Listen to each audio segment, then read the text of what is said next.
Good morning guys, welcome to Mark Shrimp Tanks. Today I'm going to do some work on my Galaxy shrimp tank here. This is this tank. I'm not very happy with the layout in the way that it looks, right? So today we're going to fix up some of the planting in the front. We're going to move some of the ceramic rings. We're going to make the tank look a little bit better, right? Because in this tank I have about 5 or 6 Galaxy shrimp, different grades. And we have 3 other blue steel females in this tank as well, right? So we have a lot of girls in here that are buried and they're going to have babies very soon, right? So I want to fix this tank before the babies come so it's easier for us to see, for you guys to see on YouTube, etc., right? Because I don't want there to be billions of build-up on one side and hiding places for them when we can have it a little bit more open. The way I like to do it, guys, is like this. I like to have islands in my tanks, right, where every, 5 or 6 centimetres, there's another island, right? And the reason I like to do it this way is because baby shrimp, when they're small, they basically won't move from these little islands for weeks, right? So it's better if you have them spread out across the entire tank after the shrimp are born. Right, so that's what we're going to do today. I'm going to bring you guys over here a little bit closer so you can see just what the hell I'm talking about. So this is what the tank looks like, to give you an idea. Right, you can see this side. Can you see what I mean by islands, guys? This tank seems to have like everything shoved into this corner. And then you go over to this side of the tank and there's very, very large spaces. There's not much in it, right? I don't really like the way this tank looks, right? So today, we're going to take all these little things like the ceramic rings, all these different kinds of mosses and stuff I have. It's a water tank. What's this called here? Oh, I can't name. Someone remind me in the comment section below if you could even see that close. A different kind of moss here. We're going to have babies very, very soon, so let's fix up the other side of this tank. As I'm one of the male galaxies here. Let's fix up this tank and we'll make it better looking for them. Look at these beautiful shrimp this morning. These girls are making me wait so long for baby shrimp. Please. Look at this little fella here. Let's grab something like some tweezers because we're going to grab all these little ceramic rings. I do like these in the tank, but we're going to fill them with all these excess bits of plants, right? You'll see that in a second. Alright guys, before we get into the next step, I'm going to include this in the video because it's very, very important. Get your hands, get your scent-free soap, scent-free detergent. This is Opae Ula, stuff I get in Norway. If you can make sure it's vegan, it's even better because it will have nothing in it apart from bare soap. All you need is a drop. Get your hands in there. Give your hands a good wash, right? Because you will have oils. Anything that you've touched until this point in time, you will have in your hands, right? So if you put deodorant on your hands, or under your arms as you do, not on your hands, you might have that under your fingernails as an example, right? So I know for sure my arms up to here are going to go in the tank today, right? So make sure you give them a good wash. A good wash. Both arms. And guys, get yourself a nail brush. Can't emphasize this enough. Get under those nails. Get them clean. Right, and anybody here that does gardening will know, right, that if you go out and you work in the garden for a day and you come back and you have dirt under your nails, right? Even if you make food, like I make my own algae foods, etc., stuff like that, washing isn't enough to always get the dirt out from under your nails, right? And why this is important, can't stress this enough, right, is because any contaminants that go under your nails can be transferred to the tank, right? So, for example, I had a tick issue with Lucy quite a few months back, and this is probably where my issues came from, was me not scrubbing under my fingernails after clapping the dog, right? You will get tick stuff under your nails, goes into the tank, you see a reaction from the shrimp. Make sure, for the love of God, that you wash your hands. Can't stress that enough. Alright guys, next, you're going to need some tools. Right, and you could do this with your hands, but why make it harder for yourself than it needs to be, right? So get yourself a set of tweezers. Aquarium tweezers, make sure they're stainless steel. You can get them pretty cheap online. I used to sell these in my shop, but I found that people didn't really buy them. An awful lot of stuff stopped stocking them. But get yourself a pair of stainless steel tweezers, right? And if you can find the bigger ones, like this, get them if you can as well, right? Because the less that you put your arm into the tank, the better it is for the shrimp in general, right? But as we just talked about with cross-contamination, why put your arm in when you can just put your hand in, kind of thing, right? So if you can, get yourself a pair of these. They're quite useful as well. Also, guys, what I also find useful is something to put your things into, either in the tank or outside the tank. Quite often, if I'm collecting things in the tank, I'll use a glass inside the tank to put things in. Glass is heavy, sinks to the bottom. Put your things inside, and then move the glass out of the tank instead of you putting your arm in the tank, then out, then in, and out, and in, and out like this. Because what ends up happening is you'll end up soaking the floor, right? So it's think ahead, use the brain. Get yourself a big pair of tweezers. Think about the job you're going to do before you do it. Alright guys, so the other thing I forgot to mention is maybe use a towel as well. I'm going to move my lights just slightly out of the way here so we can get the arm in the tank. And this is where these mega long tweezers come in handy here. I can almost reach the bottom without getting my hand wet, but as I said, make sure you have a towel. I also like to have a jug or something to plop over the side like this. You can probably just see it in the top of your tank up there. We're going to fill that with stuff. Anything that I need to move in the tank, I'm going to do now that I don't want to be in that position, right? So things like this over here, look, you can probably just see it. I'm going to lift this. These are walnut leaves, right? These are pretty much untouched. This is also a good sign, guys, as well, when you have walnut leaves in a tank. Shrimp will generally destroy walnut leaves. If you put them in, I put these in here last week, and you can see that they're pretty much non-eating. This means that you can kind of lay off feeding them so much, right? So I already have a giant almond leaf on this side, so let's move this thing away over to this side, right? And when you're moving stuff, guys, as I said, remember, small islands. And because this is where your shrimplet will go to, right? So here we have a ceramic ring. We're going to actually fill these with plants. Any loose plants that we have in here, we're going to fill them up as well.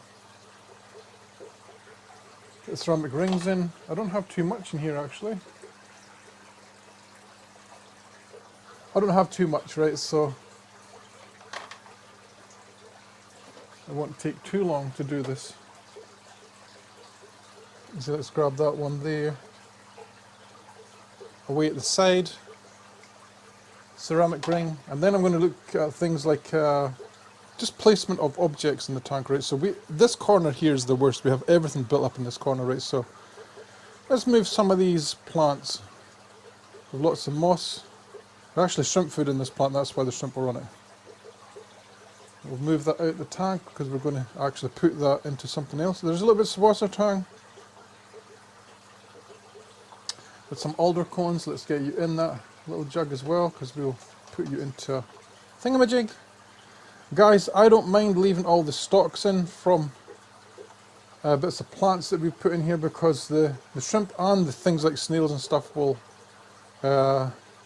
disintegrate these things over time anyway, right? So just move them about your tank, make your little islands.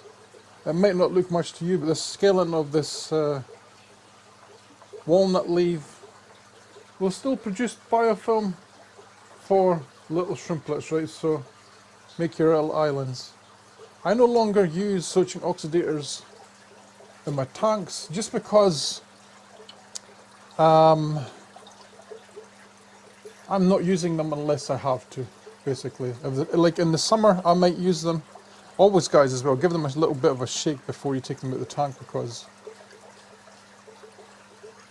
you end up having snails and stuff underneath, right? So let's see, another ceramic ring.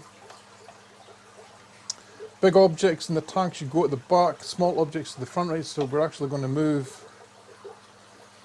quite a few things in here today, right? This is something I got from Dell Aquatics here, and it's a little Shrimp cave. I'm actually going to put this in my crayfish tub because I have crayfish babies and it's very, very important that the adults can't get them, right? So let's go and go in the crayfish tub behind me. Let's see, can we move this a little bit here? Let me put you upside down on that rock there. Let's see if you'll grow. A little bit of water tongue, I think. Right, and here's something I should show you as well. We have a piece of Indian almond leaf that's been in here for months, guys. And look how full it is. So I'm just going to pop this behind this filter here. I have to actually fix that filter as well. I can see that it's a bit squint. That'll have to do with my hand. Your big giant tweezers can go on the side. And let's, while we're here, let's lift this outlet of this air supply here actually out of the water. I like that in my tanks.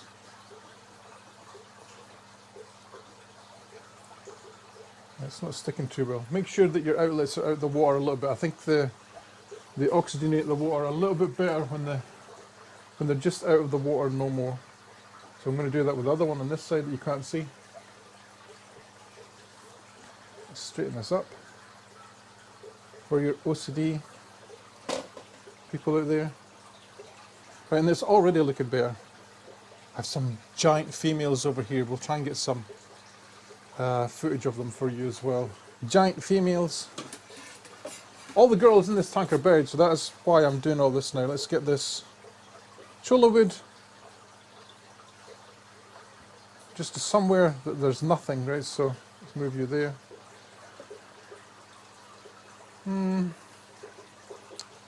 Let's move this over here. Guys, this is just something you have to play around with. Move your stuff around, make little islands. Even these little fluffy balls of algae, some people would move them. I think they're quite cool.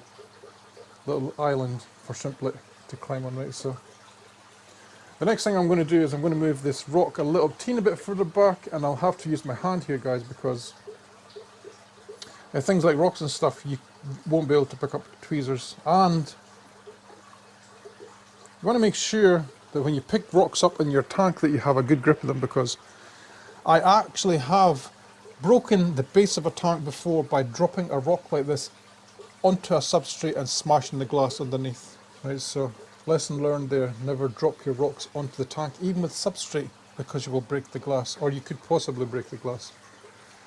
Right, so things I'm noticing about this tank when I'm looking at it here is there seems to be an awful lot of stuff free floating in the water column, right? So maybe we should have a little look at the filtration as well, see if these are unblocked enough. Alright guys, I thought I'd position you here on my legs. Let's grab our little container that we're going to do some work with. Let's just empty the whole thing out. Let's see what it is we can do here. Alright, so we have a few of these ceramic rings, little bits of water tang here with some alder cones. I'm just going to get rid of the alder cones into the cold tub, or the tater salad rehoming centre as we say on this channel. Right, so we have some moss, some kind of java moss. Let's get rid of all the little bits as well. Right, so from this we'll be able to make quite a few little islands. So we're going to go to our small tweezers because this is good for pushing things through these ceramic rings, you see. Makes it very, very easy. Right, so I would love to get 2 bits out of this water tang. Is that going to be possible? Is it small enough? You're simply, guys, going to grab a piece, shove it through the ring, and then hold it with your fingers on this side, and then release the water tang, and then go back through, and that is simply it. That is enough for us to hold our water tang in place, possibly a little bit more, if we don't break it. And this water tang is very, very, very breaky for some reason. Achy, breaky, heart. Let's get you over there. Let's do the next one. Let's get our fingers out our buttholes, get this into gear. Now, this stuff is a little bit fragile. I don't know why that is. Maybe it's a snowflake, like some people's on YouTubes. Yes, it doesn't want to go in without breaking. I don't think I've had it this fragile. Could be the water. And go, hold one end, back through, you see? As long as a little bit of it is left inside the ceramic ring that cannot come undone, we're good to go. Right, so we have this stuff. Is it Cameroon moss? This is. Let me get a little bit closer. Cameroon moss, I think this is what this is. I've never been able to grow this. Never. Lots and lots of people have given me it. I have it in a few tanks. And guys, it just always dies. No matter what I do, it always dies, right? So maybe I spread it up a little bit too much. It's all good. And let's see. We'll do the best we can, guys. Let's get this through into this bit. Only need it to go through a little bit and back. And so even if it gets stuck in there like this, you see it? It will be fine and it will grow. Some of you guys are saying, Mark, that is why you can't grow it, because you're so brutal with it. So brutal. No, I'm not. Get it through. Be careful. Now, this Cameroon moss is a wee bit more fragile than I thought as well, so could be something not quite right with the tank. I do notice the plants in here do struggle a little bit, so it could be the soil. Even though it's new soil, it might not be equal as good as other ones, right? So this is just some kind of moss, I think, some generic moss. We have a couple of rings left. And these guys, these will puff up. By puffing up, I'll show you what I mean. When you do this, when this goes into the bottom like this, it's the same with the Sawasa tang. Right? The Sawasa tang will start growing out this, and it will be basically a circle will encompass this little ceramic ring, and it will grow like perfectly. That's how I did it with my Sawasa tang years and years ago. If you guys want to look back on my channel, you'll see what I mean. Some of the first videos I did with Sawasa tang, it was like almost like I trimmed them. They were so perfect. So get your moss in here. Little islands, how much do we have here? 5, 6, 7, one more.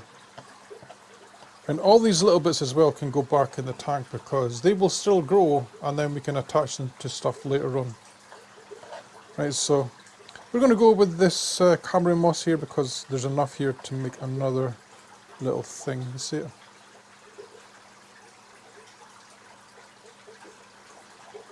Little islands of paradise for the shrimplets to sit on, hide in, graze on, etc, etc. Right? So we have little bits of Cameroon moss here. I'm not going to put these in the cold tub, because I know for sure that the big crays in there will eat it, and I don't have a lot of this stuff, so this will just be going simply back in a tank somewhere like this, like over here into that tank. Hopefully it will grow. Right, so let's get these guys back into the tank. Alright, we're going to go back to using our mega giant tweezers, because this will be quite easy to do. Right, so when you're looking in the tank here, guys, you're looking for bits that where there's nothing there, right? So a good spot would be here, you can see, and then just go from there. Just anywhere you think there's a clearing that could be filled with something, add it back to the tank. So that's what we're going to do. Let's grab our first piece of what is this? Just normal moss. Let's get you in here. You can see it. Big, fluffy piece. It almost looks like sushi for some reason. Sushi roll, and I'm using chopsticks. So we're going to put at least 3 bits on this side. Let's get something a little bit different here. We'll go for a piece of Cameroon moss. On this side, you see it, lovely, yummy. Right, and over this side in general, there's a lot of things, right? There's bits of leaves. But up this back corner up here, there's nothing, right? So I wouldn't mind a ball of Sawasa tang back there. So this part here doesn't look like much. Looks a little bit straggly, but it will be fine. There's a few bits falling off, right? It actually looks like it's either been grazed on, or it's just not grown properly. Looks a little bit weird. I've never seen saltwater tank grow like that in a tank before. Right, and we'll put some in the other side as well. Let's go for a piece of saltwater tank in the back like we did with the other thing. I'm doing this with my left hand, so hopefully this will work. Yeah, that saltwater tank is definitely fragile in this tank. We'll have to see why that is. I do notice some of the mosses are very fragile in here as well, so it could be just something up with the tank. So we have 4 pieces. Looking for islands again. Ideally you want them to be like at least 5-6 centimeters apart for your little islands. A lot of people use Bucephalandra and stuff, which we might do because I actually do have Bucephalandra growing in different tanks. That we could do the same thing with here. Get your little ceramic rings, push a bit of Bucephalandra through it.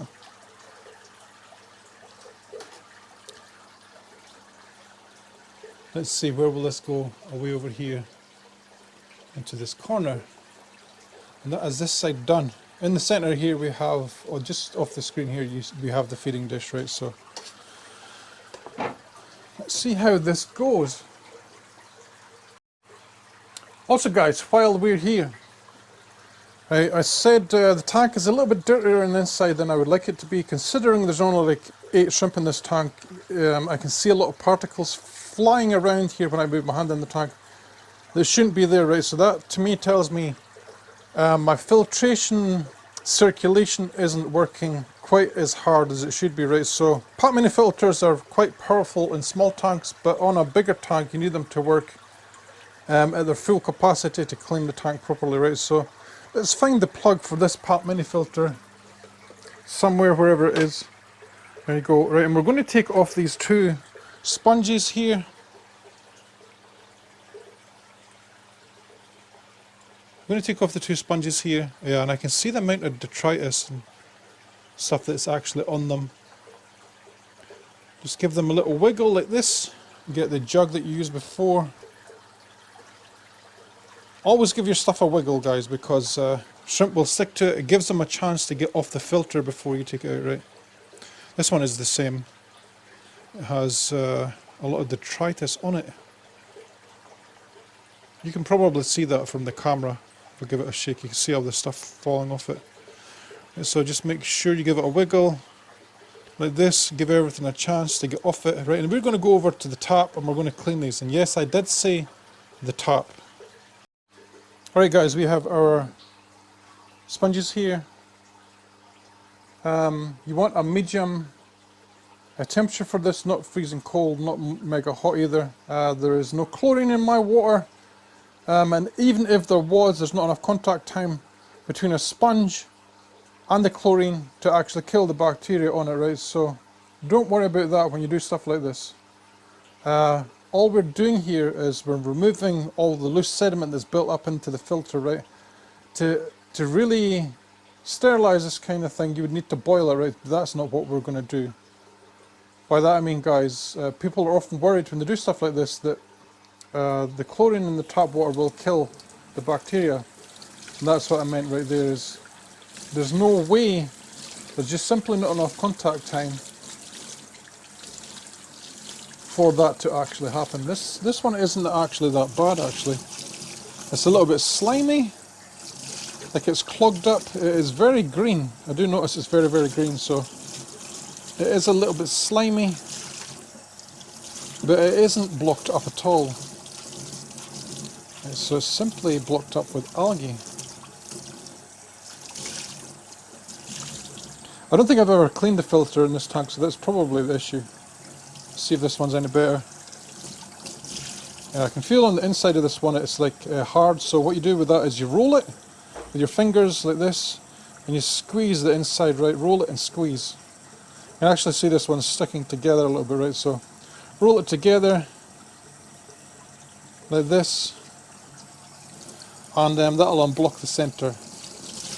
Now, this one's a little bit dirtier. It's not mega dirty. I've seen far, far, far worse filters than this in my tanks, but it's blocked up a little bit. Right, so probably enough to cause us to have poor circulation and poor filtration because of it. Let's see. Let's get these back in the tank and see if that's any better. There's no baby shrimp in this tank yet, so we are in no danger of shrimplet going into the sponge filter holes. Not yet anyway. Get this down in there. And what we'll try and do here, guys, as well, is I'm going to actually move this filter up a little bit. If you hear any rustling noises, guys, it's probably from my beard on the mic. It's right under my chin. Let's see. Make sure the filter's actually on full. If it isn't, because sometimes I change stuff and I forget to fix it, right? So dry your hands, put the plug back in. And is that any better? It's not actually much better. Let's see if this little inlet valve is blocked. Sometimes these things block. I'm going to actually just breathe through it here and see if it is. Yeah, it is, right? So I'm going to clean this, and I'll be back in 1 second, right? The way you clean this, guys, is just take this pipe off. If I can do it here, right? And you stick something in there like a needle or something like that. Alright, it was blocked by a little bit of algae just in this little center bit. Let's get this back on. Yeah, that's better. It's better. Look at all the bubbles. Look at all the air going back in. Very, very good, right? So let's move this out of the way and we'll get a little bit of a full tank shot for you guys just to end the video. Looking better? I think so. It will be easier for us to see shrimplets when we have all these little islands near the front as well. And I don't think it will be very long before we have baby shrimp, because I know for sure one of the girls I put in here, I put her in here at least 3-4 weeks ago, so she should be ready to drop her babies very soon, right? And guys, I'm so excited, right, because I've not had the best luck with galaxies. Never had the best luck with them. So this is kind of like a new beginning for me. We have a lot of better girls in here, and it will just be awesome if we can get some galaxy babies, right? Because you guys will know what it's like when you're struggling to breed one specific type of shrimp, and then they start to breed. It's like, oh yes, thank you. If you guys have any comments, please leave them in the comment section below. And guys, have an awesome day as well, and I'll catch you in the next one. Happy shrimp game, guys.